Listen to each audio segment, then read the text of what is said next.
నిన్న జరిగినటువంటి air India ప్రమాదం ఈ ఎయిర్ ఇండియా ప్రమాదం జరిగినటువంటి ఈ తరుణంలోనే వివిధ రకాలైనటువంటి అపోహల అనుమానాలు అంటే ఎవరికి తోచిన విధంగా వారు మాట్లాడుతున్నారా లేకుంటే నిజాలేంటి దాని వెనుకున్నటువంటి అసలైనటువంటి సంఘటనలు ఏంటి అనేటువంటి విషయాల గురించి తెలుసుకోవడం కోసం ప్రముఖ డిజిటల్ మీడియా విశ్లేషకులు పిట్టల రవి గారు ఉన్నారు. నమస్తే అండి. నమస్తే. ఈ మధ్య కాలంలో ఇప్పుడే జరిగినటువంటి ఎయిర్ ఇండియా దీంట్లో ఏదైతే ప్రమాదం ఉందో దీని వెనుకున్నటువంటి అసలు అపోహలు లేదా సమస్యలు ఇలా ఉన్నాయని చెప్పేసి ఒక్కొక్కరు ఒక రకంగా మాట్లాడుకునేటువంటి విషయాన్ని మనం చూస్తున్నాం.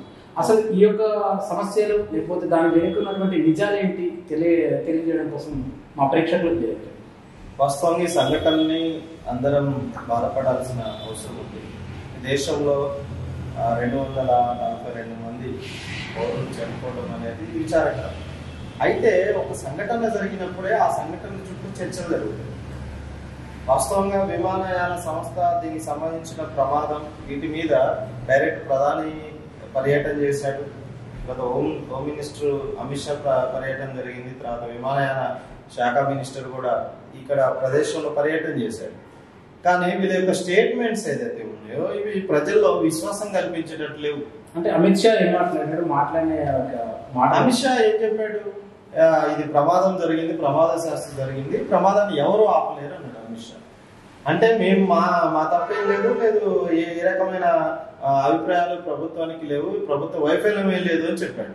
కానీ నేను చెప్తున్నా, స్వయంగా బీజేపీ మాజీ ఎంపీ సుబ్రహ్మణ్య కుమార్ డైరెక్ట్ ఈ రోజు డిమాండ్ చేసిండు. పేపర్లో వచ్చింది. బీజేపీ లీడర్ ఆయన ఇప్పుడు కూడా అనేం చెప్పిండు, ఈ సంఘటనకు బాధ్యత వహిస్తూ ప్రధాని నరేంద్ర మోడీ, హోమ్ మినిస్టర్ అమిత్ షా, విమానయాన శాఖ మంత్రి ముగ్గురు రాజీనామా చేయాలని డిమాండ్ చేసిండు. ఆ డిమాండ్ చేసిన వ్యక్తి కూడా ఎవరు? బీజేపీకి సంబంధించిన వ్యక్తి. సో వీళ్ళు నైతిక బాధ్యత తీసుకోవాలి. ఇప్పుడు అమిత్ షా చెప్తున్నాడు ప్రమాదాన్ని ఎవరు ఆపలేరని. ప్రమాదం ఎందుకు జరిగిందని ఏమన్నా ఐడెంటిఫై చేశారా? ప్రమాదం అనేది ఎప్పుడైనా సాంకేతికమైన వైఫల్యాల నుంచి జరిగింది. ఈ విమానంలో సాంకేతిక వైఫల్యాలకి ఎవరు బాధ్యత తీసుకుంటారు? ఎయిర్ ఇండియా కంపెనీ బాధ్యత తీసుకుంటుందా? ప్రభుత్వం బాధ్యత తీసుకుంటుందా? ఇప్పుడు చనిపోయారు, చనిపోయిన ఫ్యామిలీలకి నష్టాన్ని జరిగింది ఏదైతే ఉందో దానికి ఎవరు పూడుస్తారు?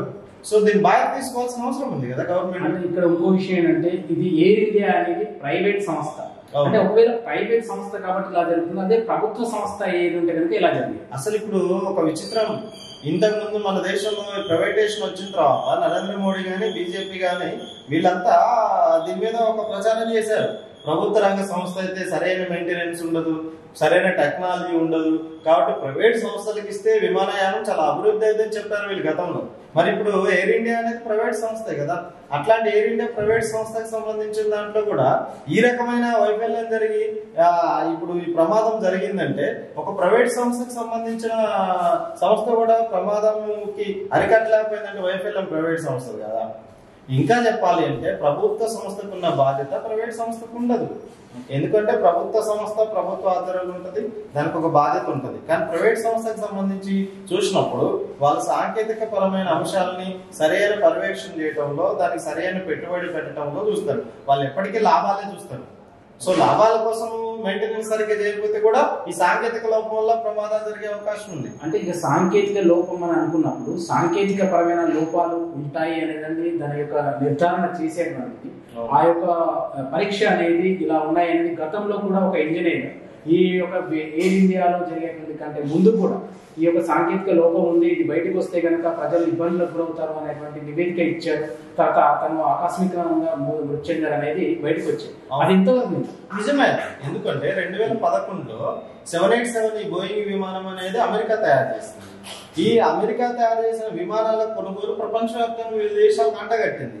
వాస్తవంగా చెప్పాలంటే దాని యొక్క వైఫల్యం మీద, దానికి సంబంధించిన విషయాలు ఏదైతే ఉంటాయో వాటి మీద ఆ ఇంజనీరింగ్ ఎవరైతే ఆ విమానాలు తయారు చేసిన ఇంజనీరే దాని మీద అభిప్రాయాలు భిన్నంగా వ్యక్తం చేశారు. దీంట్లో సాంకేతిక లోపాలు ఉన్నాయి, ఆక్సిజన్ సంబంధించిన ఇష్యూస్ ఉన్నాయి, ఇది ఎక్కువ రోజులు ఈ టెక్నాలజీ మెయింటెనెన్స్ చేయలేదు, కార్మికుల మీద ఎక్కువ పనిభారం ఇచ్చి స్పీడ్ గా ఈ విమానాలకు సంబంధించిన మ్యానుఫ్యాక్చరింగ్ జరుగుతుంది అనేది కూడా ఆరోపణ చేశాడు. దాని మీద అమెరికా ఉన్న ఏదైతే ఈ విమానాలకు సంబంధించిన తనిఖీ చేసే సంస్థ కూడా ఇది నిజమే తేల్చింది. కానీ ఆయన ఆత్మహత్య చేసుకున్నారని బయట ప్రచారం వచ్చింది. కానీ నేనంటున్నా ఈ విజిల్ బ్లోయర్స్ ఎవరైతే ఉన్నారో అంటే ఒక సంస్థలో పనిచేసి ఆ సంస్థ వైఫల్యాలు తీసిన వాళ్ళ మీద చాలా సార్లు హత్యలే జరిగింది. అంటే వాళ్ళ వాయిస్ ని అడ్డుకోవడం కోసం నిజాలు బయటకు చెప్పారని వాళ్ళని చంపేసి ఆత్మహత్యగా చిత్రీకరించిన పరిస్థితులు ఉన్నాయి. కాబట్టి ఆ కోణంలోనే దీన్ని చూడాలి. అంటే ఏదైతే దీన్ని అడ్డుకోవడం జరిగింది అంటారు, ఎందుకంటే ఇక్కడ బ్యాన్ చేశారని చెప్పేసి మీరే చెప్తున్నారు. బ్యాన్ చేసిన తర్వాత మళ్ళీ మన ఇండియాలోకి ఎలా ప్రవేశించారు? ఇప్పుడు దీని మీద ఇప్పుడు మీడియాలో ఏం జరుగుతుందంటే ఇది అద్భుతమైన టెక్నాలజీ ఉన్న విమానం అని, పెద్ద సాంకేతిక వ్యవస్థ ఉందని, ఆయన ఇది అన్ఫార్చునేట్లీ జరిగింది అనేది ప్రచారం చేస్తున్నారు. అన్ఫార్చునేట్ జరిగింది కాదు, ఇది సాంకేతిక వైఫల్యం వల్లనే జరిగింది విమానం. ఎందుకంటే ఈ 787 అనే విమానం గతంలో కూడా 2 సార్లు ప్రమాదానికి గురైంది. ఇండోనేషియాలో ప్రమాదానికి గురైంది 2018లో, తర్వాత ఇంకొక దేశంలో కూడా ఇది ప్రమాదానికి గురైంది. సో అప్పుడు ప్రమాదానికి గురైనప్పుడు తేల్చింది ఏంటి, దీంట్లో సాంకేతికపరమైన లోపాలు ఉన్నాయి కాబట్టి ప్రమాదానికి గురైందని తేల్చారు. 2019లో ప్రపంచవ్యాప్తంగా ఈ 787 ని బ్యాన్ చేశారు, బోయింగ్ విమానాన్ని. కానీ బ్యాన్ చేసిందంటే అర్థం ఏంటి, అది సరైన పనిలో లేదు అనే కదా అర్థం. కానీ మళ్ళీ దాన్ని రివ్యూ పేరుతోటి అమెరికా తమ దేశంలో తయారయ్యే ఈ విమానాలని ప్రపంచ దేశాలకు అంటగట్టడం కోసం దాంట్లో వైఫల్యాలను పక్కన పెట్టి ఇప్పుడు దాన్ని ఇండియాకి ఇచ్చారు. అది కూడా ఒక ప్రైవేటు సంస్థ కొనుగోలు చేసింది.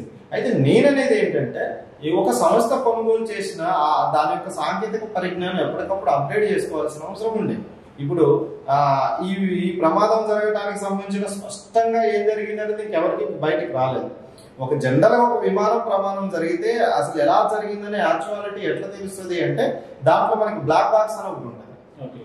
సో ప్రతి ప్రమాదానికి ఒక బ్లాక్ బాక్స్ ఉంటుంది విమానంలో. ఆ బ్లాక్ బాక్స్ సంబంధించింది ఇప్పటిదాకా ఈ ప్రమాదం తర్వాత దొరకలేదు, ఇప్పటిదాకా ప్రభుత్వం కాదు. కానీ బ్లాక్ బాక్స్ గురించి మనకి తెలియాలంటే దాని మీద చాలా ప్రయోగాలు జరిగినాయి. కొన్ని సుమారు 1000 కిలోమీటర్ల వేగంతో కొండని ఢీకొని ఆ బ్లాక్ బాక్స్ యొక్క అది ఉంటుందా ఉండదా అనేది గతంలో ట్రయల్స్ అయినా అది పగిలిపోలేదు. తర్వాత వేడిలో అత్యధిక వేడిలో దాన్ని పెట్టి కూడా చూశారు. అంటే వేడికి తట్టుకొని ప్రమాదాలకు గురైనప్పుడు కూడా బ్లాక్ బాక్స్ అనేది పలిగిపోకుండా రూపొందించింది. దాంట్లో ఏమిటంటే ప్రమాదం జరిగే ముందు జరిగిన మొత్తం సంఘటనలన్నింటినీ దాంట్లో రికార్డ్ అవుతాయి. అది దొరికితే దీనికి సంబంధించిన మొత్తం వ్యవహారం బయటకు వస్తుంది. ఇప్పుడు అది రాలేదు, ఇప్పుడు మీరు అన్న విధంగా బ్లాక్ బాక్స్ అనేది దొరికినా కానీ బయటికి రాకుండా ఆపుతున్నారా, అసలు దీని వెనుక ఉన్నటువంటి విషయాలు ఏంటి అనేది ప్రజలు ఒక్కొక్క వైపు నుంచి ఒక్కొక్క కోణంలో వివిధ రకాలుగా ప్రశ్నలు అనేది జరుగుతున్నాయి. ఇదే డిమాండ్ ఇప్పుడు ప్రజల్లో. నిజంగానే మనం కూడా అడిగేది కూడా ఇది. గతంలో ఈ బోయింగ్ విమానం సంబంధించిన 787 2 ప్రమాదాలు జరిగినప్పుడు కూడా ఆ బ్లాక్ బాక్స్ సంబంధించిన మొత్తం విషయాల్ని వాళ్ళు ప్రపంచానికి తెలియజేశారు.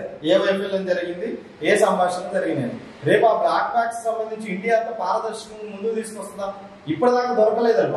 ఇప్పుడు జరిగింది 24 hours దాటిపోయినాక ఎందుకు దొరకదు, దొరికినా దాచిపెడుతున్న అనుమానాలు కూడా ఉన్నాయి. కాబట్టి అది బయట పెట్టాల్సిన అవసరం ఉంది. ఆ రకమైన ప్రయోగం చేయాల్సిన అవసరం ఎంతైనా ఉంది.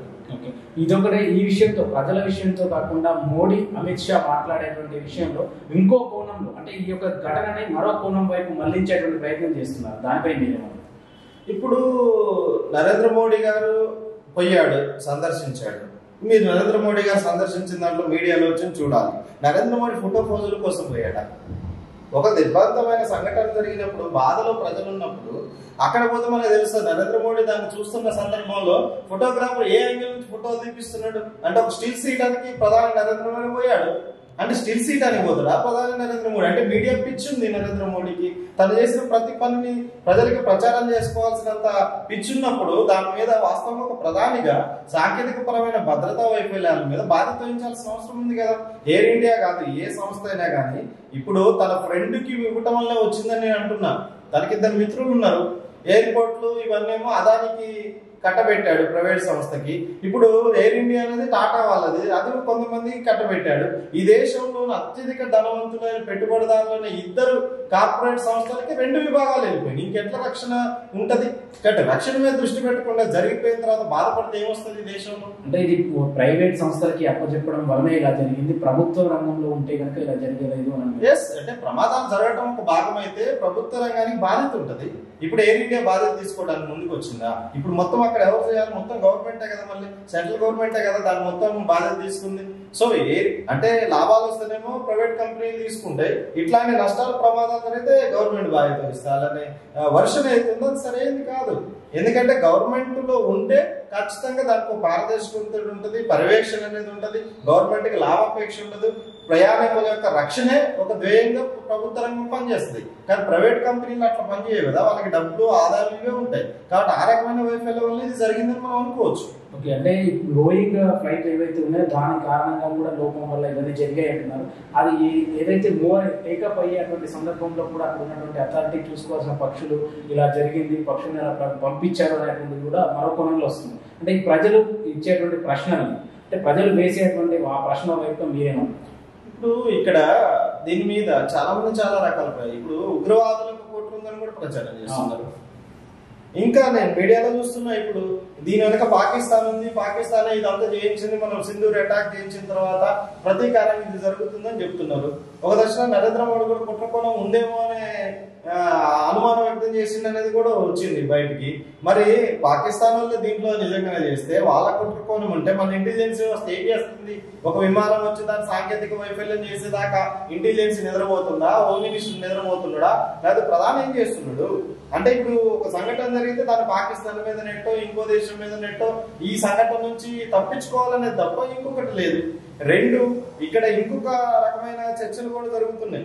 ఇది వైఫల్యం సంబంధించిన దాంట్లో ఈ విమానాల వైఫల్యం మీద ఎవరు అంగీకరించట్లేదు, లేదు కొన్న యజమాని మీద ఎవరు అంగీకరించట్లేదు. ఇది ఒక ప్రమాద శాస్త్ర జరిగింది అంటున్నారు. ఒక దశలో కొన్ని మీడియా సంస్థలు ఏంటంటే పైలట్ తప్పిదం వల్ల జరిగిందనే ప్రచారం కూడా చేశారు.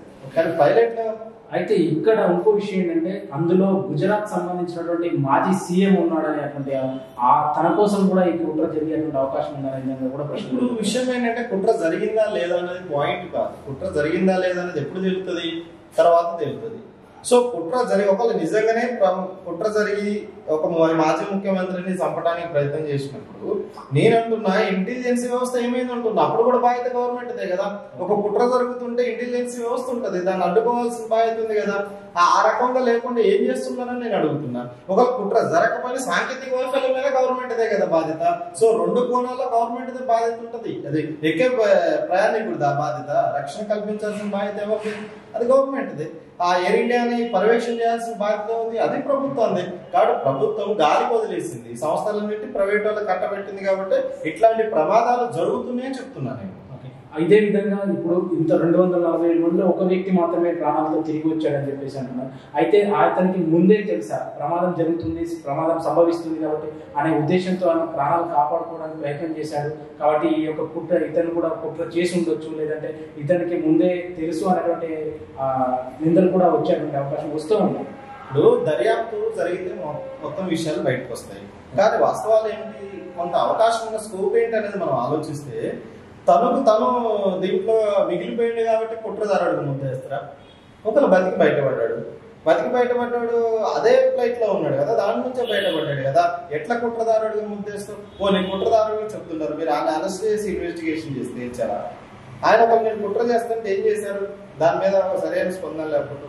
ఇంకొక విచిత్రం ఏంటంటే ఒక ఎయిర్ హోస్ట్ ఒక నేను ఇదే లాస్ట్ కాలు నేను ఇక రాలేదని మాట్లాడింది అనేది కూడా ప్రచారం చేస్తున్నారు. మరి ఆమె కూడా కుట్ర చేసిందని చెప్తున్నారు. ఇంకొక 6 నెలల ముందే ఇట్లా ప్రమాదాలు జరిగే అవకాశం ఉందని ట్వీట్ చేసింది. మొన్న 5వ తారీఖు కూడా ఆమె ట్వీట్ చేసింది. ఆమె కూడా చెప్పింది సాంకేతిక లోపాలు ఉన్నాయి, ఇవి ఎప్పుడైనా కూలిపోయే అవకాశం ఉందని చెప్తే ఇప్పుడు ఆమె ముందస్తుగా చెప్పింది కాబట్టి ఆమె కుట్ర చేసిందని కూడా చెప్తున్నారు. అంటే ఎవరు ఏ అభిప్రాయాలు చెప్తే, ప్రశ్నలు వేస్తే, అనుమానాలు చేస్తే వాళ్ళే కుట్ర చేశారు, వాళ్ళ దేశ ద్రోహులు అన్న టైప్ లో మాట్లాడితే ఎట్లా? మొత్తం వ్యవస్థ వైఫల్యం మీద మీరు దర్యాప్తు జరపాలి కదా. ఇవన్నీ ఒక ఎత్తు అయితే ఇప్పుడు మీరు బోయింగ్ విషయంలో ఏమంటారు అసలు జరిగిందని? వాస్తవంగా బోయింగ్ టెక్నాలజీ ఎప్పుడు అప్డేట్ అవుతుంది. మనం కొత్త టెక్నాలజీని తీసుకోవడానికి వ్యతిరేకం కాదు, కానీ తీసుకున్న టెక్నాలజీని గతంలో వచ్చిన అనుభవాలను బట్టే మనం అది కొనాలా వద్దా అనేది నిర్ణయిస్తాం. ఈ బోయింగ్ విమానానికి సంబంధించిన అనుభవాలు మన దగ్గర ఉన్నాయి. దాని సీఈఓ ఎవరైతే ఉన్నారో దాని వైఫల్యాలకి ఆయన బాధ్యత చేస్తూ ఆయన సీఈఓ కూడా తొలగించారు గతంలో 19లో. ఇప్పుడు అంటే దాంట్లో సాంకేతిక వైఫల్యం ఉందనే స్పష్టంగా కంపెనీ అంగీకరించింది, మాజీ ఉద్యోగి చెప్పాడు, అమెరికా సంస్థనే చెప్పింది. అయినా అట్లాంటి విమానాలు తెచ్చి భారతదేశంలో కానీ ఇంటర్నేషనల్ నడుపుతున్నారు. కాబట్టి ఒక విమాన కొనుగోలు సంస్థ చేసినప్పుడు లేదు దాంట్లో వైఫల్యాలు ఉన్నప్పుడు దాన్ని రెక్టిఫై చేయాలి. అది ప్రజల యొక్క ప్రాణాలకు సంబంధించిన విషయం కాబట్టి ప్రతిసారి ఒక విమానం ప్రమాదాన్ని చూసినప్పుడు ప్రమాదం జరగడానికి ఒక బ్యాక్గ్రౌండ్ ఉంటుంది. సో ఆ బ్యాక్గ్రౌండ్ లో మనం రక్షణ చర్యలు కరెక్ట్ గా తీసుకుంటే, సాంకేతిక పరమైన అంశాలను కరెక్ట్ గా మెయింటైన్ చేస్తే, సరైన తనిఖీ ఉంటే అప్పుడు స్పష్టంగా ఉంటుంది. అయితే దీంట్లో ఒక వీడియో చూసాను నేను.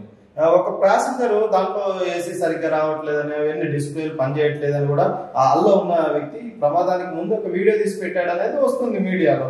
అంటే అప్పటికే అది ఆయన డౌట్ కూడా వ్యక్తం చేశాడు, ఇదేదో కన్ఫ్యూజ్ గా ఉంది, ఏదో కొంచెం ఏదో జరుగుతున్నట్టు అనిపిస్తుంది ముందే చెప్పాడు. అంటే విమానం లేవక ముందే, అంటే అప్పటికే దాంట్లో టెక్నికల్ సమస్యలు ఉన్నాయనేది అర్థమవుతుంది అది చూస్తే. మరి అప్పుడైనా దాన్ని ఆపి దాన్ని ఏమేమి ఉన్నాయనే చూడాలి కదా. ఎగిరిన 11 సెకండ్స్ లోనే అది పడిపోయింది అంటే దాని యొక్క కెపాసిటీ ఏంటనేది, సుదూర ప్రయాణం చేసింది, ఓ పక్షి జరిగిందో ఏది జరిగిందో చెప్పడానికి ఏముంటది అక్కడ. ఇప్పుడు ఈ సంఘటన జరిగిన తర్వాత ఇకనైనా ఉన్నటువంటి ఎయిర్ ఇండియానే కాదు మిగతా విమానయాన సంస్థలకు సంబంధించినటువంటి కూడా తనిఖీలు జరిగిన తర్వాతే ప్రయాణం అనేది కొనసాగించే అవకాశం ఉంటుందా, లేకపోతే ప్రభుత్వం కానీ ప్రైవేట్ సంస్థలు కానీ తీసుకున్నటువంటి చర్యలు? వాస్తవంగా ఎప్పుడైనా ఏ సంస్థ అయినా ప్రభుత్వ రంగంలో ఉంటేనే అది పర్యవేక్షణ కరెక్ట్ గా ఉంటది, బాధ్యత ఉంటది. సో ఇప్పుడు ఏ ప్రైవేట్ సంస్థకైనా బాధ్యతలు ఉండవు కాబట్టి దాన్ని ప్రభుత్వ రంగంలోనే తీసుకురావాలి. విమానయానాన్ని, పోర్టుల నిర్వహణ కూడా ప్రభుత్వ రంగంలోనే ఉండాలి. ఆ రకంగా విమానాశ్రయాలను ఒక సంస్థ కార్పొరేట్ కంపెనీకి ఒప్పచెప్పి విమానాలను ఇంకొక కొన్ని కంపెనీలకు ఒప్పచెప్తే ఇప్పుడు అంతిమంగా 2 ప్రైవేట్ సంస్థల మధ్య ఈ విమానయానం అనేది ప్రజల జీవితాలు అనేవి నాశనం అవుతాయి. కాబట్టి వాళ్ళకి ఏ బాధ్యత ఉండదు. కాబట్టి ప్రభుత్వ రంగంలోనే విమానయానం ఉంటేనే అప్పుడు ప్రజలకు ఒక రక్షణ ఉండే అవకాశం ఉంది. ఆ రకమైన డిమాండ్ మనం చేయాల్సిన అవసరం ఉంది.